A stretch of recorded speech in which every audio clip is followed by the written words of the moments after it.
And we're back with another episode of Inside Sports Fantasy Football. It's Gerald Glassford coming up right at you here with Inside Sports Fantasy Football, along with, of course, my good friend, Mr. Chris Sardieri. We're here coming at you once again, providing you the insight that you need for your fantasy football league or NFL team. Coming right back at you here. Again, this is our NFL predictions for 2025, how we see the season playing out. And after a couple weeks now of fantasy football talk and fantasy football drafts, including the annual Chris Sardieri division, which we went ahead and drafted for last night, we're looking forward to having a great conversation today on the NFL right now. So looking forward to it indeed. But again, my partner in crime is here for Inside Sports Fantasy Football. It is, of course, my good friend, Mr. Chris Lardieri. Chris, great to have you back on talking NFL football once again. Great to be back, Gerald. How are we here? It's already week 1 of the NFL.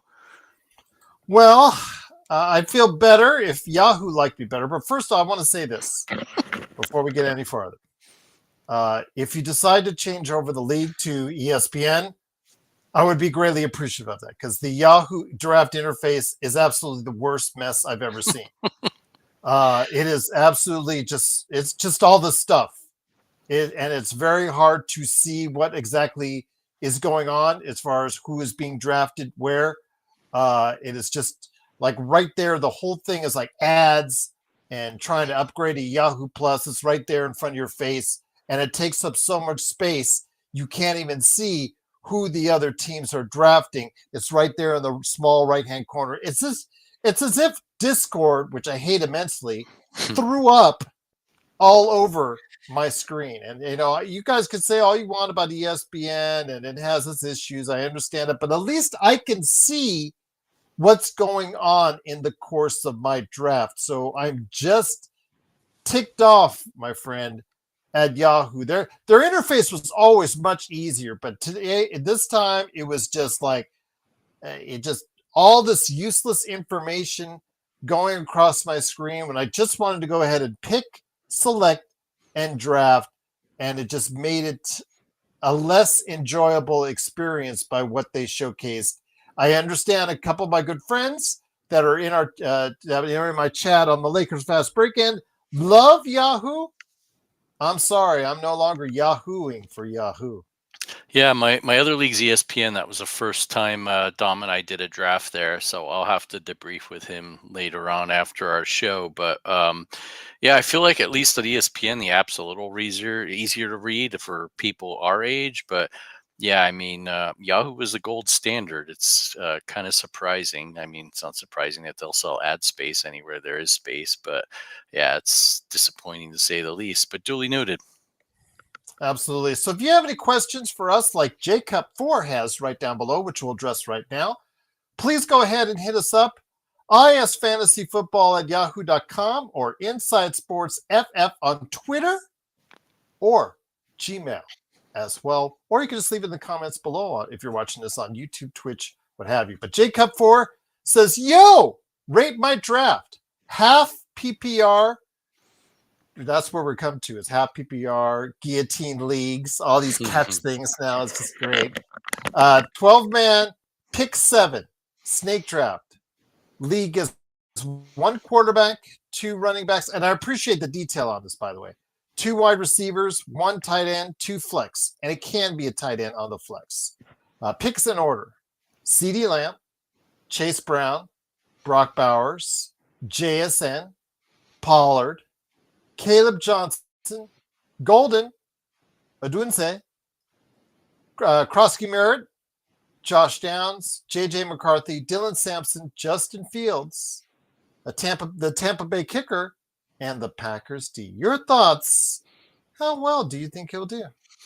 I think he did well. He has a nice, well-rounded team. I like Golden. We got him one of the middle rounds in one of my leagues. I like how you went Lamb and then Chase Brown on the backside. At number two, JSN, I think, is a good value pick. I think he's due for a big year as the guy in Seattle. My only concern for you is that if Justin Fields goes down, I feel like you might need a better backup quarterback, but it's early. I know you're taking a flyer on McCarthy and hoping he's this year's Sam Darnold in Minnesota. But other than that, I think you've done a nice job and getting Bowers too. I mean, you can't say much more than that. Where we were picking last night in our league, Gerald, there was just no way we were going to get Bowers given what was out there and hoping to wait for him. Someone snagged him way in front of us. So good job there. Wonder who that was. Same guy who took two quarterbacks back to back, one of whom we wanted. Yes. I wonder who that. Ideal. My deal on quarterbacks. I always try to get them third or fourth and fifth round, and I did that this time around in fourth and fifth rounds. And seeing that, Jacob, I say overall you've got really good depth at the skill positions. Getting Bowers to the third round was actually a good thing to do because I've seen him high as I'm not kidding you when I say this, the first round being chosen in other leagues that I've actually been a part of already. So getting him in the third was a good value pick.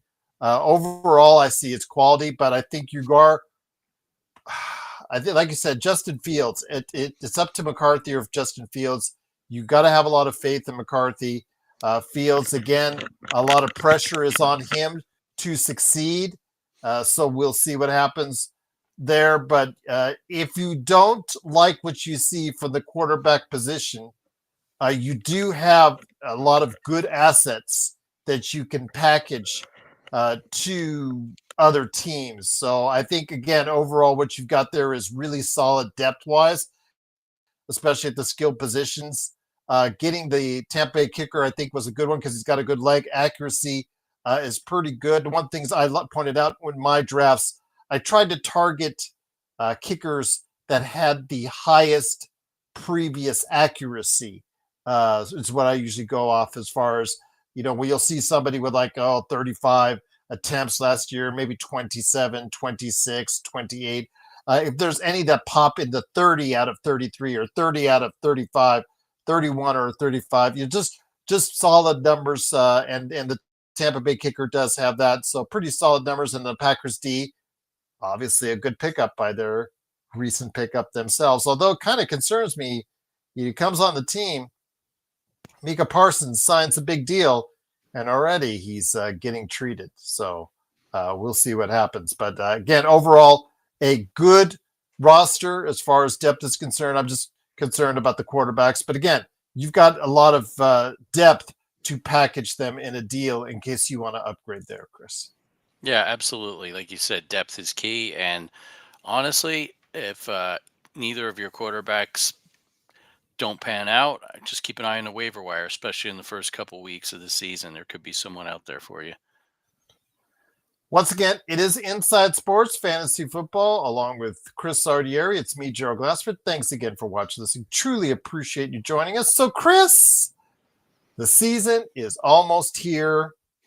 As we talk right now, looking at the landscape of the NFL, we often talk about as far as who are the rising stars, who are the guys that are going to get you the points, which games matter as far as fantasy football. And then we'll throw on as far as, of course, woof, woof, woof, when we go to the doghouse and talk about the underdogs that appeal to you most, which I think last week you said you were kind of like, I'm not sure exactly which way I want to go ahead and go with. And I think you'll, if you decide to go down to the doghouse again this week, that's up to you. But let's start off with your picks in the NFL, my friend.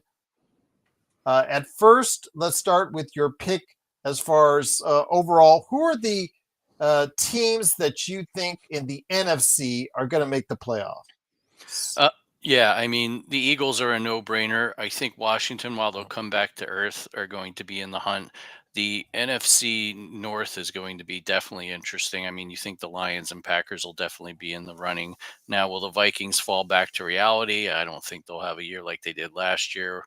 14 wins and a wild card, but they've always got to be considered in the hunt. And if the new coach in Chicago, Ben Johnson, can get Caleb Williams right, who knows? That team might sneak in as a wild card. The South, I mean, look, I mentioned last week, maybe you take a flyer on Carolina to outperform, but the Bucks still have to be the prohibitive favorites there. I still think they'll make the playoffs, barring any bad injuries. And then we go to the West, where I think, definitely the 49ers and Rams will be in it.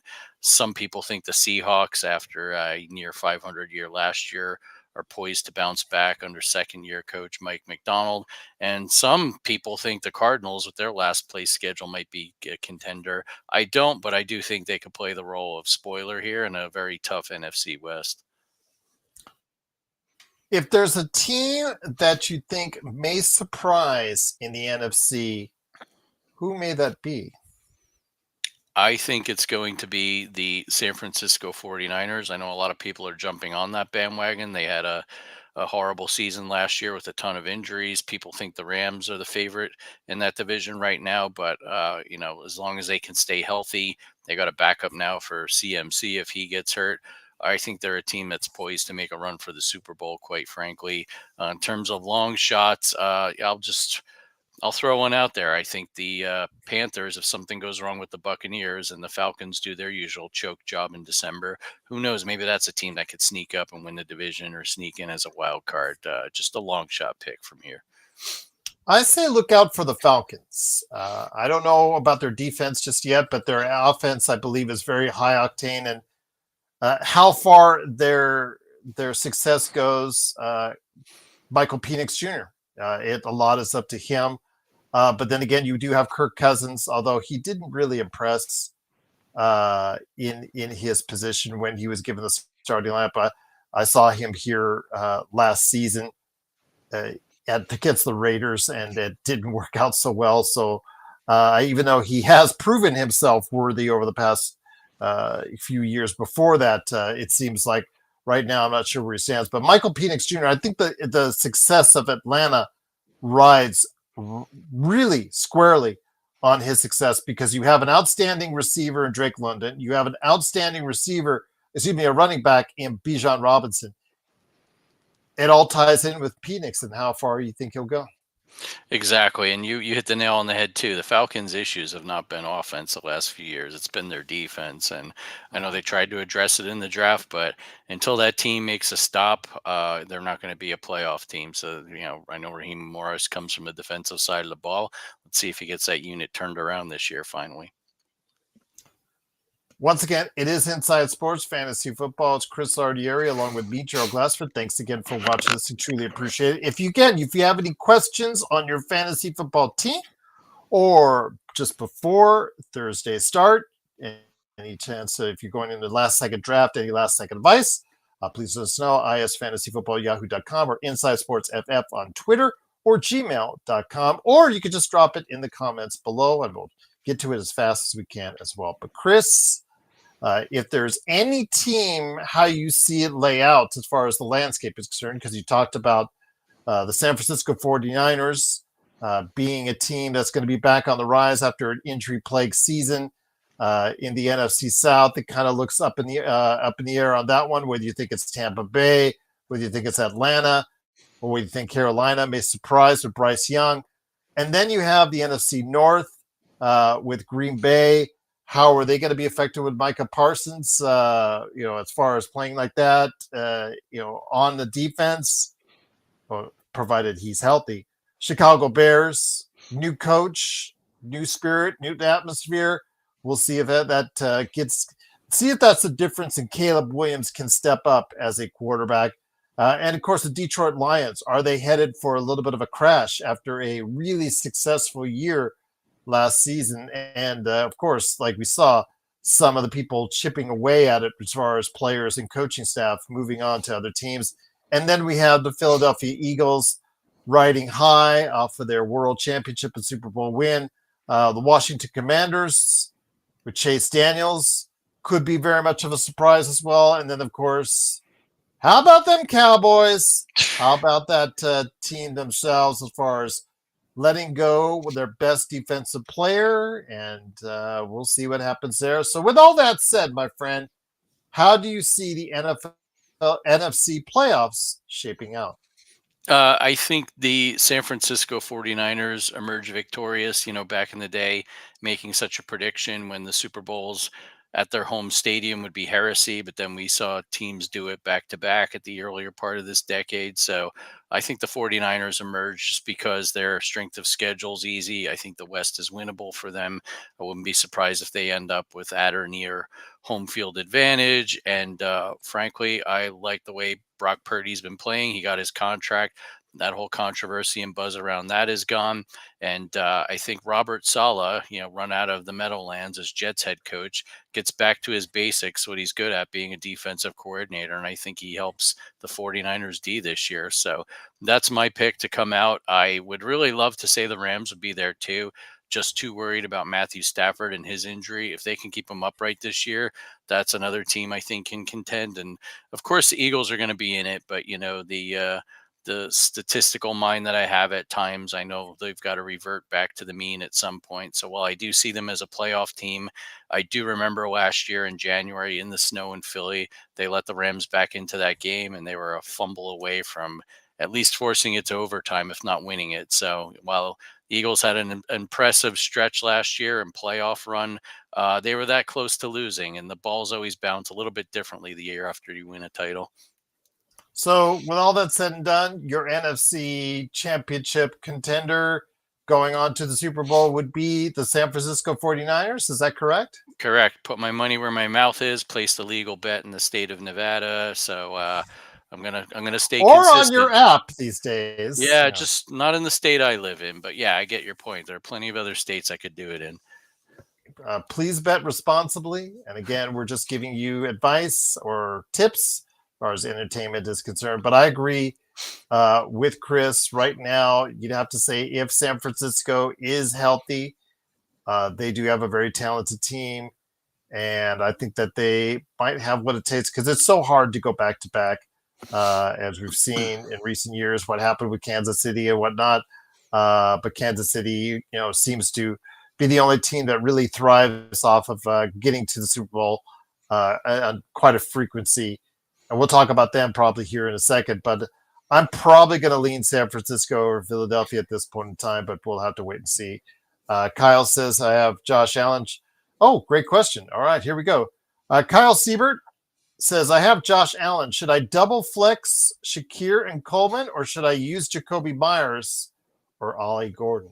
You start two. I'm not a huge fan of doubling up, but in this case, early in the season, and the fact that I'm not quite sure what to expect from Myers, I say go for it. I think Allen's going to have a huge year, and I think on Sunday Night Football, that's going to be a huge matchup. We know how the Bills handled the Ravens last year in the cold. I expect big things from the Bills offense this week and throughout the season. I would agree with you on that. I'm a little concerned over Shakir, to be honest with you, because again, even though Josh Allen had an MVP season, it just seems like the guys at the skill positions have not been able to go ahead and translate into that kind of success. He seems to disperse evenly all the different passes around to all the different places where he needs to go, which is good in essence, but it doesn't give anyone else the real uplift in fantasy points outside of what we see with Josh. And he's always running as well. So that's a great thing if you have Josh Allen as MVP. He was my picked at in 2-3 leagues last year, which I won one of, and again came in third with yours as far as I'm concerned. So, yeah, absolutely. I think that having Josh Allen is a good run. But, yes, Shakir, Coleman, I would go ahead and say Jacoby Myers would be my pick as well. So, yeah, excellent question, Kyle Sieber. Truly appreciate you going ahead and putting that out there. Again, if you have any questions for us, always feel free to go ahead and send it to us. No worries, Kyle. Always appreciate it. Thank you so much again for just watching. So, in the AFC looking for some vengeance after getting defeated in the Super Bowl. We obviously have Kansas City retooling and seeing what's going to happen as far as their situation is concerned. So in the AFC, I see some pretty good teams over there on that side. Teams that have loaded up, teams that are looking for a run. Is this finally the year that Buffalo breaks through? Or does Baltimore, Kansas City, or Houston have something to say about that as well?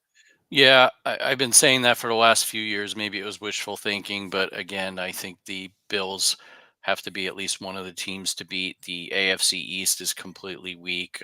Don't believe Bill Simmons and his mass hole propagandists, and they say that Vrabel's going to turn this team around and Drake May's the second coming. Neither are true. It's a weak division. The Jets are, trying to come back from the doldrums again, and I think the Dolphins are a team declining, not on the rise. You look at the Central, I think that's a real tough division. You know, the Ravens have to be the front runners. One of these years, they're going to get to a Super Bowl with Lamar Jackson. I don't know if it'll be this year, but I think they'll be in the running. Everyone seems to want to write off the Bengals. They've loaded up on offense. They solved the Hendrickson contract dilemma, and everyone's talking about how they have no defense. This team last year would have made the playoffs had they not lost a couple horrible games at the beginning of the year, including to the lowly Patriots. So I think the Bengals are contenders, at least to be a wild card. And then the Steelers, yeah, everyone talks about Mike Tomlin. He's got a winning record every season. This could be the year he finally goes 8-9. I just don't think Aaron Rodgers is the answer, and Mason Rudolph, yeah, he's played in a playoff game, but not the caliber of quarterback that's going to win in that division. And the Browns are just awful. I won't waste any more air on them. The South, look, I like what the Texans did last year, and we talked about how the Rams should have beaten the Eagles. The Texans were in that game against Kansas City in a divisional round, lost a receiver during the game. During the season, they lost more receivers, and that did not deter C.J. Stroud. I really like their defense. They're underrated. I think this could be one of my dark horse teams to maybe even make a run to the Super Bowl or at least deep in the playoffs. And then we go to the rest of the South. Jaguars, who knows if they'll ever get it together. Trevor Lawrence, really just paying him for mediocrity.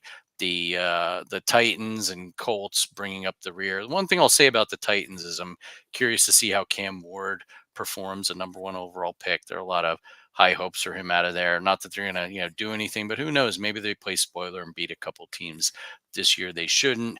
And then again, we move out west, and the West is the best. You've got the Chiefs, the Broncos, the Chargers. All three were playoff teams, and your local team, the Las Vegas Raiders, who I don't think are going to be a pushover this year like they were in the Antonio Pierce days.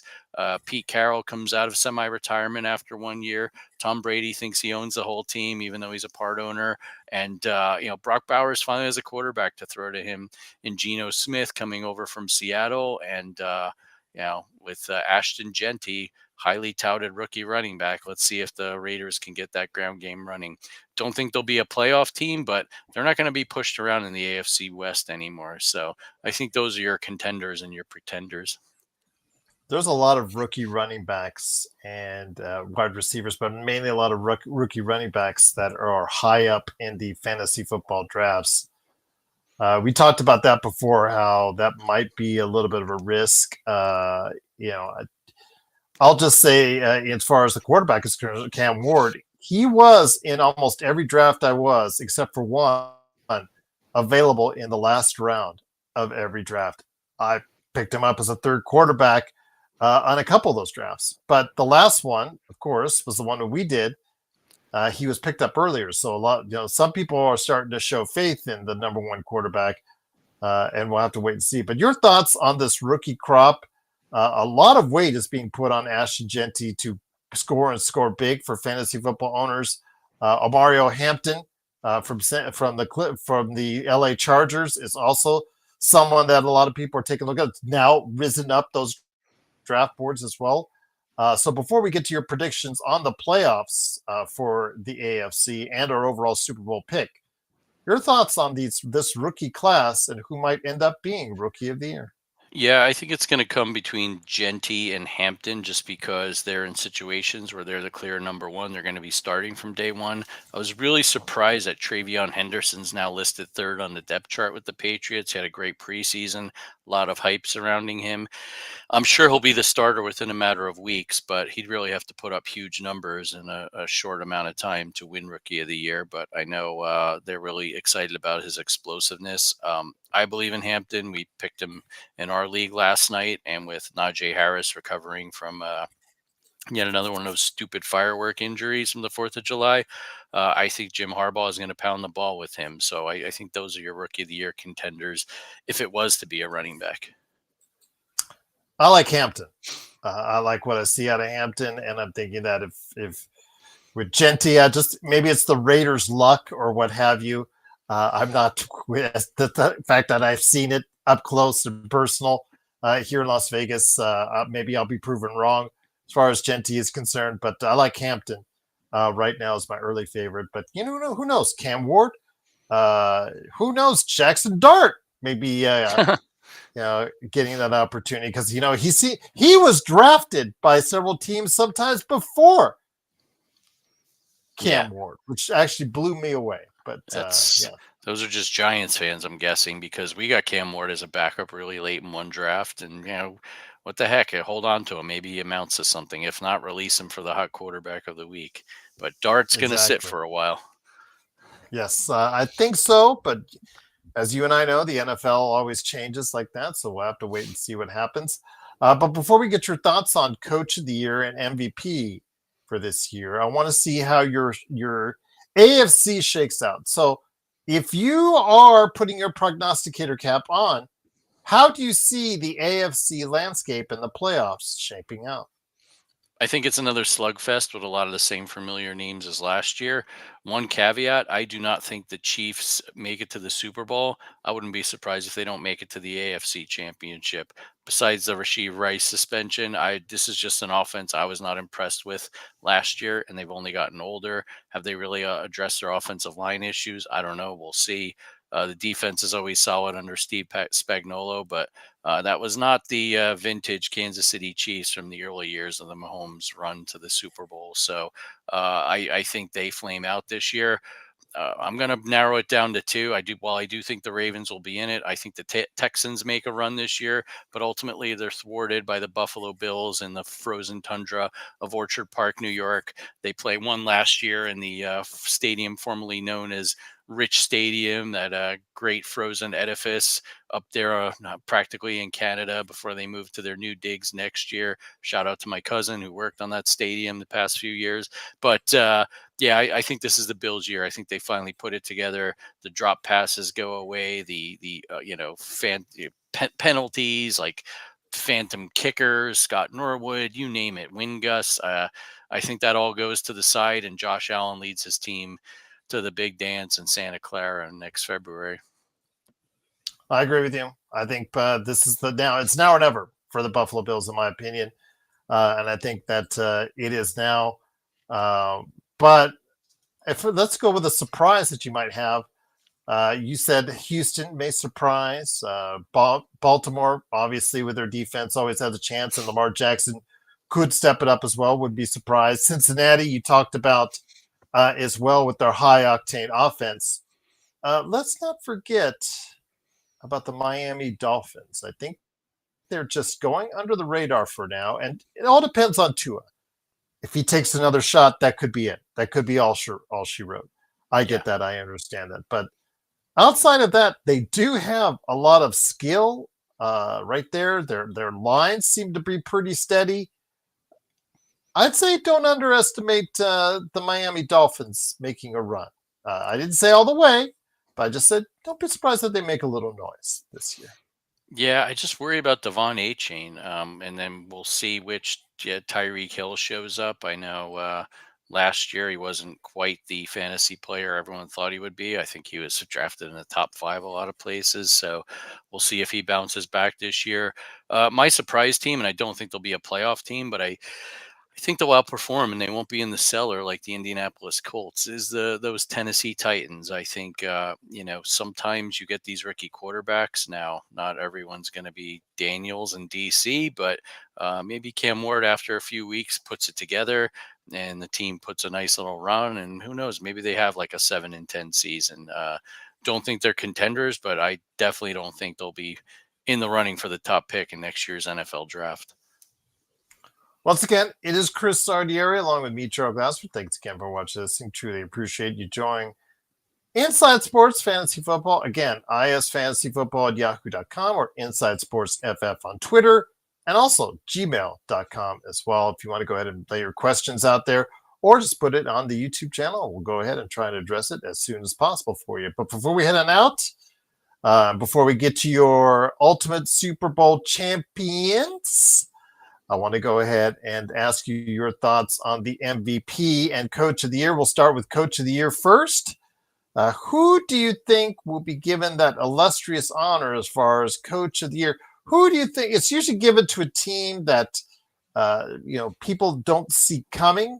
Of course, with the surprise of the Detroit Lions, the rise so great to their talk. Obviously the Ben Johnson, the work he did with them.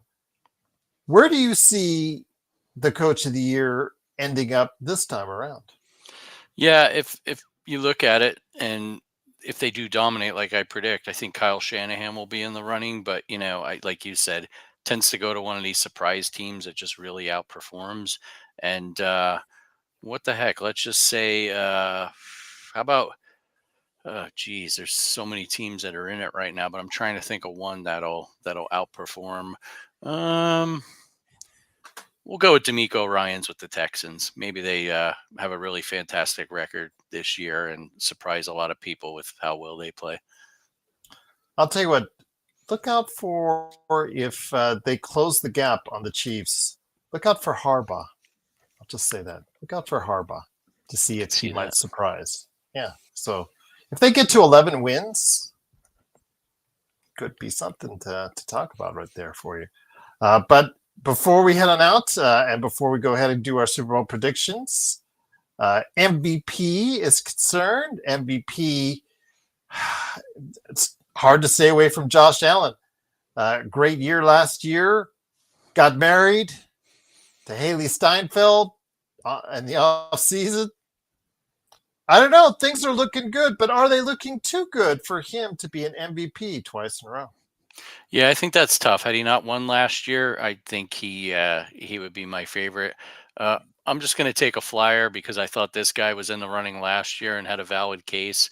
And given my projection that I think they outperform and actually make the playoffs this year, I'm going to go with Joe Burrow. I think he puts up huge numbers and basically carries that team to a bunch of like 51-45 type wins and gets the Bengals into the playoffs and maybe does some damage there. But I think this is his year to win that trophy.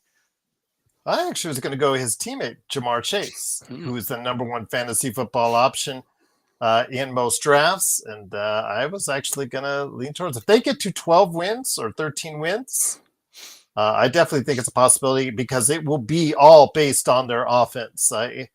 And their defense, even if it's average, I think that's a big win for Cincinnati because if that's the case and they do win 13 games, that sets themselves up for some really good postseason honors, including the MVP. So, yeah, absolutely. We're both thinking Cincinnati, so it's a possibility there. So I like that. I like that indeed. Go ahead, my friend. I was going to say, maybe I watched a little too much of the Netflix quarterback series, and I was even more impressed with Burrow. We'll see if that's the case. But before we head on out, again, he mentioned that you didn't have in mind last week any underdogs for week 1 of the NFL. So I'm giving you a second chance.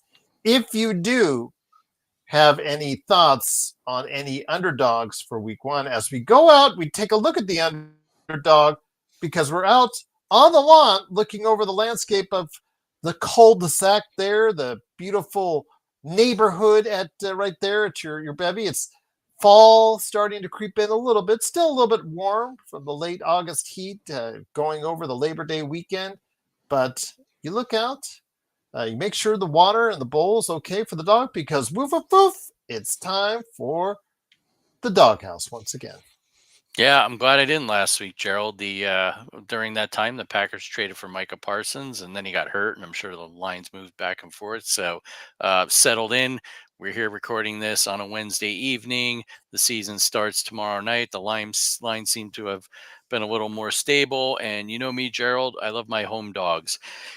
I saw a few of them this week on the week one docket, and then I realized there is a home dog that is far away from home, and that would be one of my hometown teams here, the Los Angeles Chargers, traveling all the way down to Brazil. By the way, Gerald, there will not be a Friday night football game next year for whoever it is, YouTube or Peacock or whoever, because of some 1960s law that you can't go up against high school football starting the second week of September. And that's the way the schedule will fall next year. So the NFL got two freebies with Labor Day being early, but I digress. So enjoy your Friday night football, folks. But anyway, the Chargers play the Kansas City Chiefs. Everyone is so excited. Travis and Taylor got engaged. The Chiefs are going to bounce back. Mahomes will have plenty more of T-Mobile, State Farm, and God knows what else commercials to do. But I think this is going to be a classic Super Bowl loser hangover year for them. The Chargers always manage to seem to play the Chiefs tough. Jim Harbaugh has had months to game plan for this, and I think Justin Herbert finally exacts revenge. The Chargers are getting 3.5 points. I'm hoping you don't even need it, but I love that extra hook. And if Harrison Butker hits a field goal late and they beat the Chargers by 3, at least you've covered your wager. Go with the Chargers as my first doghouse pick of the 25 season. All right. Well, there you go. I think that's a good way to say it right there. Woof, woof, woof. Always going to the doghouse as we do. Truly appreciate you doing so. But before we head on out, here it comes. Our predictions on the NFL season. And if that's the case, I would like to say, if that's the case, this can always be deleted, off the various channels, if that's the case, and we're way wrong. But for now, we'll keep it on the air. In doing so, your thoughts on a Super Bowl pick for you as far as the teams. I think you had San Francisco coming out of the NFC. And you had, what was it? Buffalo. Buffalo, yes, Buffalo. Yeah. So, yeah, my winning ticket that would pay out more would be the 49ers. So, being the anti-mush / jinx that I try to be, let's just go with the Buffalo Bills. Everyone wants them to win. I picked them to win a few years in a row now, and I think this is the year they finally do it. Given I've got both sides of that wager, I'd be happy either way, but for some reason, watching that AFC Championship and seeing Allen drive and the pass get dropped and just, the air come out of that balloon, I really thought that got been completed. The Bills probably marched down the field to victory against an overrated Chiefs team, as we saw, but wasn't meant to be. Maybe things bounce right for them this year, and they finally get that elusive trophy after many years for the loyal fans in Buffalo. Whew. I'm going to go a little bit in reverse. I do like the San Francisco-Buffalo matchup, but I'm going to say San Francisco is going to come back with the win on this one, simply because of the fact that I think they will have just enough to slow down Josh Allen, and I think CMC, if he stays healthy, then he's going to do some damage, which is really hard to stop because he's such a dynamic player. So we both have both teams. We have the same teams going to the Super Bowl, just different outcomes indeed. But we'll see. Although if we do get a Buffalo-San Francisco matchup, we'll definitely be seeing a lot of Haley Steinfeld in the Taylor Swift box right there. A lot of shots of her cheering on her dude. So yeah, definitely indeed. But I would not be surprised if Buffalo finally goes ahead and gets it done, because like I said, it's do or die, in my opinion, because I'm not sure they will get to this level again in Buffalo, but we'll see, my friend. But Chris, any last thoughts, my friend, before we head on out? Yeah, if you want a long shot pick, we mentioned this earlier, Taylor and Travis. How about Taylor to play the Super Bowl halftime show? Because if her man's not in it, she could still get her face on the screen in front of 130 plus million American TV viewers. So don't know if there are odds on that, but just throwing it out there. We'll see what happens. Once again, it is Inside Sports Fantasy Football. It is, of course, Gerald Glasser, along with my good friend, Mr. Chris Sardieri. Truly cannot thank him enough for stopping by. And we'll be back next week to recap the fallout from week 1 for your fantasy football teams. Remember, don't panic after week 1. It's not time to hit the panic button yet. There are 17 games in total before the, or 16 weeks before the championship games. So don't hit the panic button just yet after week 1. So that's all I say. Yep, absolutely. But to Chris, my friend, it's always been great to have you on. Just cannot thank you enough for being part of what we do. We've been doing this for years now, my friend. I took over for the great Charles Smith. So I'm truly appreciative of all the time that you go ahead and give to me. I know you're always a busy man, but cannot thank you enough for enduring another season of football with me, my friend. It's not enduring. It's enduring the technology, but not this show or you. Appreciate it, my friend, as always. Once again, it is Chris Sardieri from the various things that he does with Inside Sports and Inside Sports Fantasy Football, or check out his old episodes, which I was doing at the Domination Sports Nation. So him and Dom always made a great team, and hopefully that will happen once again. Maybe Dom will stop by on this show because he's so astute, like his dad, on the NFL. So looking forward to that. But yes, absolutely looking forward to a great season in the NFL with you, Chris, and a great season with everybody out there from all of us right here at Inside Sports Fantasy Football.